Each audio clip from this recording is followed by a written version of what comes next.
subscribe bell button, like.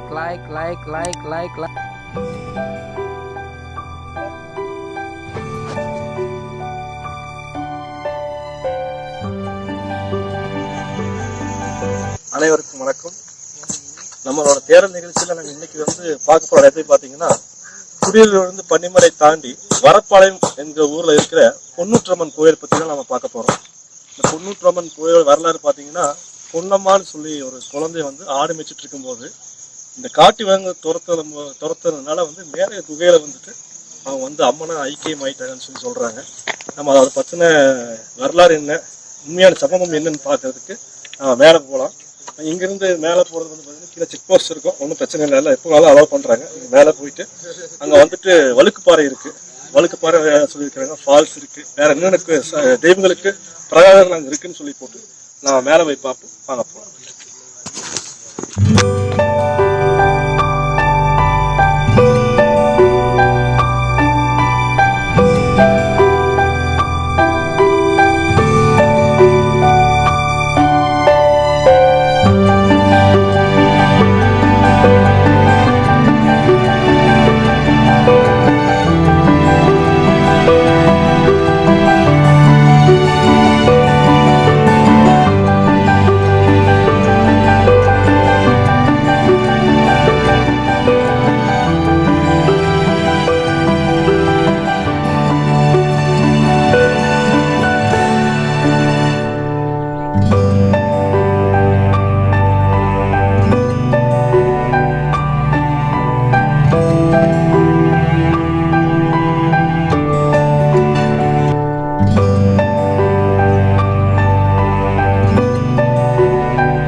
இப்போ பொன்னூற்று நம்ம check போஸ்ட்லேருந்து அடிவாரம் வந்திருக்கோம்.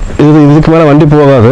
இந்த பொன்னூற்றுலேருந்து நீங்கள் பொன்னூற்று செக் போஸ்ட் டூ வீலரில் வரலாம். வந்தீங்கன்னா ஒரு ஆள் தான் வண்டியில் வர முடியும், 2 பேர் வர முடியாது. அதனால் ஃபுல்லாக ஹில்ஸாக இருக்கிறதுனால ஃபுல்லாக நீங்கள் மேலே வர முடியாது. ஒரு ஆள்னால் நீங்கள் வண்டியில் வரலாம்.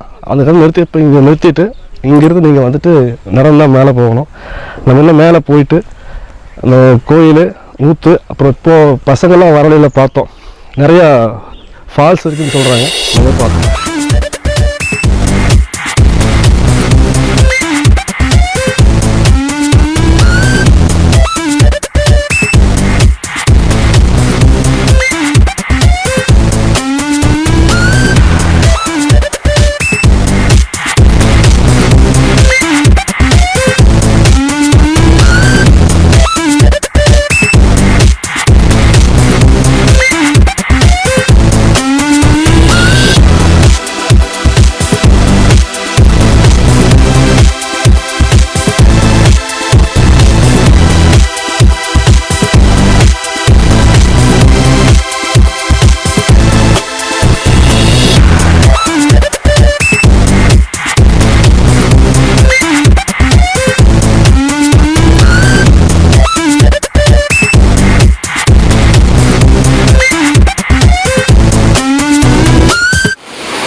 நாங்கள் இப்போ பொண்ணுத்து அம்மன் இருக்க இடத்துக்கு வந்திருக்கோம்.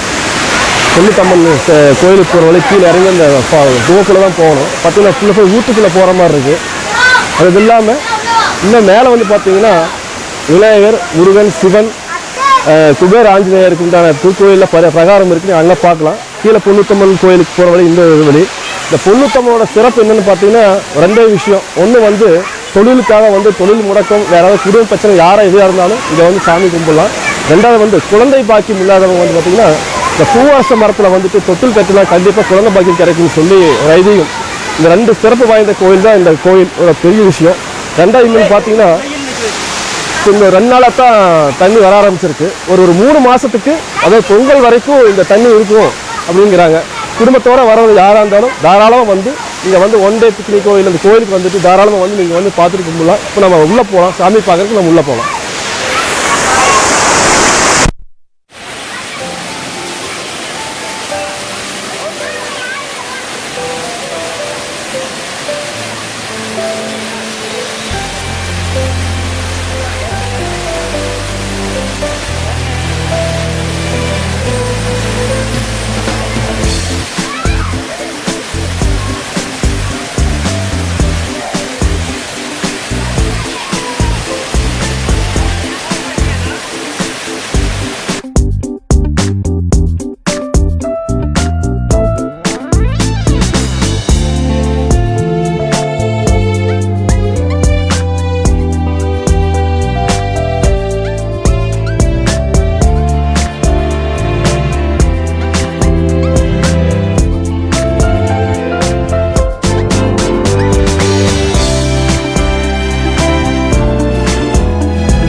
இப்போ அடுத்தது பார்த்தீங்கன்னா நம்ம போகிற இடம் பார்த்தீங்கன்னா மேலே வந்துட்டு ஒரு 1/2 கிலோமீட்டர் போனால் வழுக்குப்பாறைன்னு சொல்கிறாங்க. வழுக்குப்பாறை டோட்டலாக பாறை வந்து ஃபுல்லாக வழுக்கலாக இருக்கும். வழுக்குப்பாறை உள்ள ஃபாரஸ்ட் ரொம்ப டீப்டாக இருக்கும்னு சொல்லியிருக்காங்க.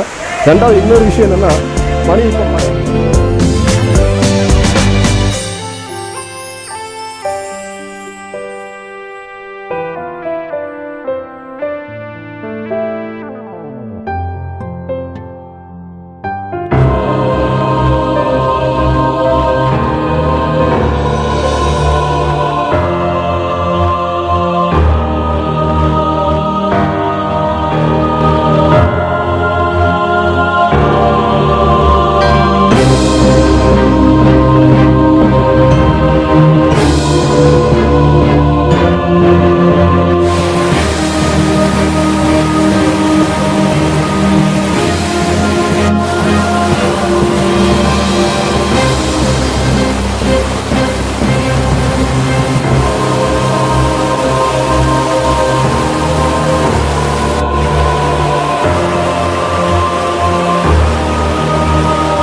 கீழே சொன்னால வழுக்கப்பாறை அந்த இடம் தான் இது. குளிக்கும் போது மட்டும் கொஞ்சம் சேஃப்டியாக பார்த்து குளிக்கணும், மற்றபடி வேறு எந்த பிரச்சனையும் இல்லை. இவங்க தான் ஃப்ரெண்ட்ஸு, இந்த ஏரியா பசங்க இவங்கெல்லாம். இவங்க சொல்லி தான் இப்போ இடம் இருக்கிறதே எனக்கு தெரிஞ்சுது. இப்போ இவங்களோட கைடன்ஸ் தான் இப்போ மேலே வந்திருக்கோம். வர வழி பார்த்தீங்கன்னா ரொம்ப திக் ஃபாரஸ்ட் தான். பட் ஆனால் எந்த ஒரு பிரச்சனையும் இல்லை, ரொம்ப சேஃப்டியாக நடந்தால் தாராளமாக நீங்கள் மேலே வந்து நீங்கள் வந்து பார்த்துட்டு போகலாம். முடிஞ்சால் அந்த லொக்காலிட்டிக்கு ஆள் தெரிஞ்சாலும் நீங்கள் வாங்க, ஒன்றும் பிரச்சனையும் இல்லை. இவங்களோட வழிகாட்டு போய் தான் நாங்கள் கூட வந்து இது வரைக்கும் நம்ம கூட வந்திருக்காங்க. மற்றபடி இது ரொம்ப மழை வர ஆரம்பிச்சிருச்சு, இருந்தாலும் பரவாயில்ல, நாங்கள் போய் தூக்கி போய் காமிக்கிறதுக்கு இவ்வளோ தூரம் இவங்கெல்லாம் வந்து கூட வந்திருக்காங்க. இன்னும் சில மேலே இடம் சொல்லியிருக்காங்க, நம்ம முடிஞ்சால் போவோம், மழை வரலைன்னா போவோம், இல்லைன்னா இதோட முடிச்சுட்டு நம்ம கீழே வழி பார்ப்போம்.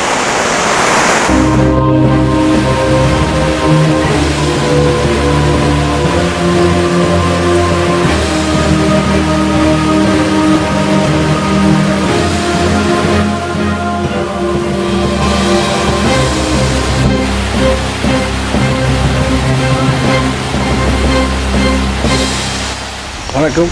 நான் இப்போ நமஸ்காரம். மேலே வந்திருக்கோம். இந்த கோயிலை பற்றி வரலாறு, இந்த ஸ்தலத்தோட சிறப்பு என்னன்னு தெரிஞ்சதுக்காக கடந்த 9 தலைமுறையாக பரம்பரையாக இருக்கக்கூடிய வெங்கடேஸ்வரர் நம்ம ஊரில் இருக்காரு. அவர்கிட்ட வந்து நம்மளோட கோயிலோட சிறப்பு பற்றி தோன்ற வரலாறை பற்றி நம்ம கேட்டு தெரிஞ்சுக்கலாம். ஐயா வணக்கங்க. நமஸ்காரம். ஐயா, இந்த கோயிலோட வரலாறு பற்றி உங்களுக்கு தெரிஞ்சதை சொல்லுங்கள். இது பொன்னு ஊற்று அம்மன் கோவிலுங்க. இந்த கோயிலுடைய சிறப்பு என்னன்னு கேட்டிங்கன்னா, அந்த காலத்தில் படிப்பறிவெல்லாம் இல்லை. ஒரு 400 ஆண்டுகளுக்கு முன்னதாக அம்மா பெயர் பொன்னம்மா. அப்போல்லாம் பொன்னம்மா, பொன்னுசாமி, ராம, லட்சுமணன் இப்படி தானே பேர் வைப்பாங்க. அப்போல்லாம் யூகேஜி ஸ்கூலெல்லாம் ஏதுங்க. அப்போது அந்த காலத்தில் வந்து ஆடு மாடு மேய்ச்ச தான் இதோட அப்போது படிப்புக்கு அர்த்தமே. அப்போ அந்த அம்மா வந்து மாடு மேய்ச்சிட்டு இருக்கும்போது நரி வந்து மாட்டை பிடிக்க வந்தப்போ அம்மா வந்து உள்ளே போய் குகையில் ஆயிக்கமாயிடுச்சு. அந்த அம்மா பேர் பொன்னம்மா. அவங்க பெரியவங்க கனவுல போய் என்னை எங்கேயும் தொலாவாதீங்க, நான் வந்து இங்கே இருக்கிறேன். அம்மாம்மா எங்கம்மா தொலை வருது அப்படின்ட்டு ஒரு ஒரு வயசான அம்மா மாதிரி வந்து இடத்த காமிச்சிட்டு மாயமாயி போச்சு. அப்புறம் ஒரு தலைமுறை அவங்க இதெல்லாம் ஒற்றையடி பாதையாக இருந்தது. அப்போ அவங்க வந்து ரொம்ப சிரமப்பட்டு அம்பாளை வந்து பூஜிச்சுட்டு வந்தாங்க. அப்போ ஒரு தலைமுறை வந்து பின்னாடி ஊற்று இல்லைங்க. அப்போது அந்த ஒரு காலத்தில் யாரோ புண்ணியமான முகம் செஞ்சு இதை செஞ்சு வச்சுருந்துருக்கிறாங்க. அது வந்து எல்லாம் நகைன்னு தெரியாது, இதுன்னு தெரியாது. அப்படியே பூஜிச்சு அவரெல்லாம் எடுத்து கழட்டி இப்போ அம்பாளுக்கு தண்ணியெல்லாம் ஊற்றி எல்லாம் இது பண்ணும்போது அவர் கையை இப்படி தட்டி விட்டுருச்சு. சரி, அப்போல்லாம் லைட் வசதியோ மற்ற எந்த ஒரு வசதியோ ஒன்றும் கிடையாதுங்க. கனவு அப்போல்லாம் கனவு காலம், சத்தியம் வாய்ந்த காலத்தில் கனவுல சொல்லி எனக்கு பின்னாடி இருக்குது தோண்டி எடுத்துக்கோங்க அம்பாள் சொல்ல. இவங்க அப்போ தான் அந்த காலத்தில் ரொம்ப நல்ல புஷ்டியான ஆளுக ஒரு மத்தியானம் வரைக்கும் தோண்டி போட்டு அப்போ தான் இந்த இவ்வளோ பெரிய களி அதுதானே அந்த காலமே. சரி, மத்தியானம் வரைக்கும் சாப்பிட்டு உள்ளே போய் பார்க்கும்போது தண்ணி நிறைஞ்சிருச்சு. அம்மா பெயர் பொன்னம்மா, பொன் ஊற்று அம்மன் அந்த பெயர் இதானது. அப்போ தான் இது வந்து நல்ல உகந்த கோயில். பெண்களுக்கு கல்யாண தடை, குழந்தைகள் இல்லாதவங்க இல்லை வந்து அவன் அம்பாள்கிட்ட வேண்டுதல் வச்சு நல்லபடியாக சாமி கும்பிட்டு நம்பிக்கை அம்பாள் மேலே எல்லோருக்கும் கொஞ்சம் நல்லா இருக்குதுங்க. அதன் பிரகாரம் எல்லாமே அருள் பெற்று செல்கிறார்கள். இந்த மாதிரி சீசனை பார்த்தா இந்த ஏதோ கார்த்திகை, மார்கழி, இந்த ஐப்பசி இந்த மாதிரி டயத்தில் தான் அந்த மழை காலத்தில் இந்த அருவி வரும். இந்த அருவி ஒரு 2 மாதம்தான் இதாக வருங்க. அப்புறம் அது குறைவாயிரும். அப்புறம் வேறு என்ன கேட்குறீங்க? பூஜை டைமிங் வந்து காலை 9 மணி சாமி. அதாவது வருஷம் ஃபுல்லாக வருஷம் பூரா காலையில் 9 மணி. ஏன்னா மலை கோயில் கொஞ்சம் மெதுவாக தான் வர முடியும். வந்து ஒரு 4:30 5 மணி வரைக்கும் நாங்களும் இன்னொரு பூஜாரி ஐயாவும் நாங்கள் எல்லாருமே இருந்து ஏதோ பிரசாதம் மாதிரி மக்களுக்கு. சாமி சிறப்பு பார்த்தீங்கன்னா குழந்தை இல்லாததுக்கு தடை திருமணம் தான் சிறப்பு. ஆமாங்க, குழந்தைங்க வரம் வேண்டி 10 வருஷம் 5 வருஷம் குழந்தை இல்லாதவங்க கூட இங்கே வந்து அம்பாளை தரிசிச்சுட்டு போய் அவங்களுக்கு அந்த இது அருள் கிடச்சிருக்குது. அது ரொம்ப மிகப்பெரிய நம்ம பொன்னுத்தம்மன் கோயிலுக்கு ரொம்ப இது பிரசித்தி வேண்டிய வரம் இது. வேறு என்ன சாமி? கோயிலோட வரலாறையும் இந்த அம்மனோட சிறப்பை பற்றி நம்ம கேட்டு தெரிஞ்சுக்கிட்டோம். ரொம்ப நன்றிங்க ஐயா. நன்றி. அப்போ இன்னொரு வேண்டுகோள், பொன்னூத்து அடிவாரத்திலிருந்து இந்த 108 படிக்கட்டு வர அரசு ஏதோ காங்கிரீட் ரோடு ஒன்று, இந்த ஊனமுற்றோர்கள் நிறைய வர்றாங்க, வயதானவர்கள் நிறைய வர்றாங்க. இது கொஞ்சம் ரோடு வசதி கண்டிப்பாக எங்களால் முடிஞ்ச அளவுக்கு அது செஞ்சு கொடுத்தா இனி நம்ம ஏதோ வயசுள்ளவங்க எல்லாம் நடந்து வரோம், வயசானவங்க எல்லாம் ரொம்ப நடைமுறைக்கு எல்லா கோயில்களிலும் இது இருக்குது. இது வந்து நீங்கள் இது ஒரு இதாக வச்சுக்கோங்க குறிக்கோளாக. கண்டிப்பாக அது நீங்கள் கோயிலிருந்து நம்ம கீழே வந்துட்டோம். இங்கே மேலே அந்த எல்லாம் பாறை, நீர்வீழ்ச்சி, கோயிலோட வரலாறு பற்றி எல்லாம் கேட்டுருக்கீங்க. உண்மையாக நம்ம வரலாறு வந்துட்டு வாழ்க்கையில் வந்து மனிதனுக்கு மீறின ஒரு சக்தி இந்த உலகத்தில் இருக்குது. அப்படிங்கிறது ஒரு அடையாளம் என்னன்னு பார்த்தீங்கன்னா, நாம் செல்லுகின்ற இடங்களும் அதில் நாம் காணக்கூடிய கண்களாக காமிக்கக்கூடிய காட்சியில் மட்டும்தான் நிறுவனமான உண்மை நமக்கு சக்தி இருக்குது அப்படிங்கிறது கண்டிப்பாக நீங்கள் வந்து ஓடலாம். இங்கே வந்து ஒரு பெரிய விஷயம் நினைக்க வேணாம். ரொம்ப நல்ல இடம், இயற்கை சூழ்நிலை இருந்த இடம். இங்கே மேலே அந்த வழுக்குப்பாறை போகிறவங்க பார்த்தீங்கன்னா ரொம்ப என்ன சொல்ல ஒரு மலையேற்றத்து மாதிரியே இருக்கும். நீங்கள் மலையேற்றம் போது நம்ம நல்லா பாறை மலை ஏறுவோம் வருவோம். இங்கே அப்படி இல்லை. இது வந்து பார்த்தீங்கன்னா நம்ம நீர்வீழ்ச்சிக்கு எதிர்த்து நம்ம மேலே எதிர்வீழ்ச்சி போகிற மாதிரி ஒரு நல்ல ஒரு வித்தியாசமான அனுபவம். கண்டிப்பாக எல்லாரும் ஒரு நாளைக்கு நீங்கள் வாங்க. மீண்டும் அடுத்த நிகழ்ச்சி சந்திக்கும் மாதிரி போகணும்.